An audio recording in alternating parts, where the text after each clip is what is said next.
Hello అండి, అందరూ బాగున్నారా? ఇదేంటో తెలుసా అండి, turmeric juice or fermented juice, turmeric soda కూడా అంటారు. దీన్ని పచ్చి టర్మరిక్ తీసుకొని దాంట్లో కొంచెం వాటరు, కొద్దిగా షుగర్ వేసి, నేను ఇంతకుముందు తయారు చేసుకున్న జింజర్ బగ్ని 2 స్పూన్లు కలిపి కొద్దిగా గ్యాప్తో ఒక సీసాలో ముంచి 48 అవర్స్ తర్వాత దీన్ని తీస్తే అద్భుతమైన డ్రింక్ ఉంటుందండి, హోమ్ మేడ్.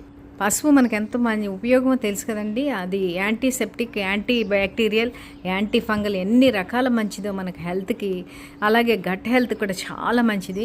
మంచి బ్యాక్టీరియాని మనం డెవలప్ చేసుకోవచ్చు. అందుకే ఇందులో జింజర్ బగ్ని కలిపాను కదా, అది ఎలా తయారు చేసుకోవాలో నేను ఒక వీడియో పెట్టాను. దాన్ని ఇందులో డిస్క్రిప్షన్లో లింక్ ఇస్తాను. దాన్ని చూసి మీరు కూడా అది తయారు చేసుకొని ఇలాంటి డ్రింక్స్ ఇంకా కొన్ని చూపిస్తాను. అవి ఎలా చేసుకోవాలో ఇంట్లో మీరు చేసుకోవచ్చు. చక్కగా చేసుకోండి. మీరు మీ కుటుంబ సభ్యులు ఇలాంటి డ్రింక్స్ని తయారు చేసుకొని మీ గట్ హెల్త్ని పెంచుకొని ఫుల్గా ఆరోగ్యంగా ఉండాలని కోరుకుంటున్నాను. నచ్చితే లైక్ చేయండి, కామెంట్ పెట్టండి, డౌట్స్ ఉంటే కూడా అడగండి.